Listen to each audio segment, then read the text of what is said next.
ብዙ ጊዜ ፔንቴኮስታዊነት ሲባል ወይም ፔንቴኮስታሊዝም ሲባል ብዙ ጊዜ የሚመጣብን ይሄ አዙዛ ስትሪት ላይ የተነሳው እንቅስቃሴ ክሪቲክስ እናደርግ ስንተች እየተቸን እየሞገትን ያለነው ቴዎሎጂውን ነው ወይስ ልምምዱ? አሁን ራሱ መዳናችንን የተስፋው ቃል ወራሽ መሆናችንን የእግዚአብሔር ልጆች አባት ብለን የምንጮህበትን የልጅነት መንፈስ መቀበላችንን ያረጋግጣል።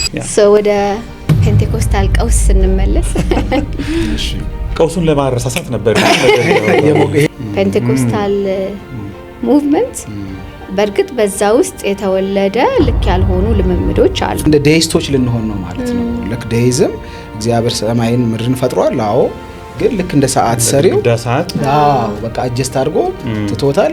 ራሱን ነው በቃ የሚያስቀጥል ካሪዝማዎችን ለምሳሌ ካሪስ በግሪክ ስጦታ ማለት ነው። አንዳንድ ፔንቴኮስታል ያልሆኑ ግን ካሪዝማቲክ የሆኑ ቸርቾች አሉ። ምን ማለት ነው? ስጦታዎች በሙሉ በቤተክርስቲያን ውስጥ ይገለጣሉ። ከአባቶችም በግልጽ ያሉ እንትኖች ናቸው። እስኪ ብዙዎቹ ብዙ አባቶች ትንቢትን የሚቀበላሉ። አባቶች ስትል ያው የቤተክርስቲያን አባቶች ከኛም አባቶች እናቶች እንዳትይ እንግዲህ ማለት በጥንታዊ ቤተክርስቲያን ውስጥ ያሉ አባቶችም ፔንቴኮስታል ልምምዶች ላይ ብዙ ውይይቶች ቢኖሩም ካሪዝማቲክ የሆኑ ፈውስን የሚቃወሙ ትንቢታዊ ነገሮችን የሚቃወሙ ምናምን አልነበሩም።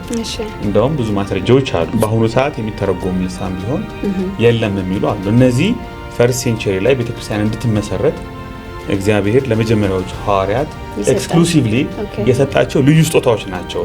እነሱን አሁን ኤክስፔክት ማድረግ የለ። ኢቭን ሐዋርያ ሥራ ምዕራፍ 2 አይደገምም።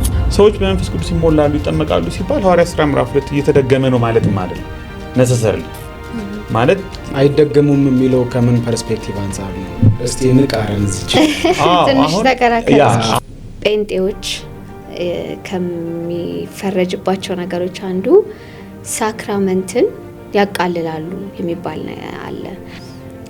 ጥምቀትን፣ የጌታ እራት ወይም ደግሞ በኦርቶዶክስ ቤተክርስቲያን ቅዱስ ቁርባን ሚስጥራት እነዚህ ነገሮችን ያቃልላሉ፣ አይቀበሉም የሚባል ትችት ከዚሁ ከወንጌል አማኞች ውስጥም ከኦርቶዶክስና ከካቶሊኮችም ይነሳል።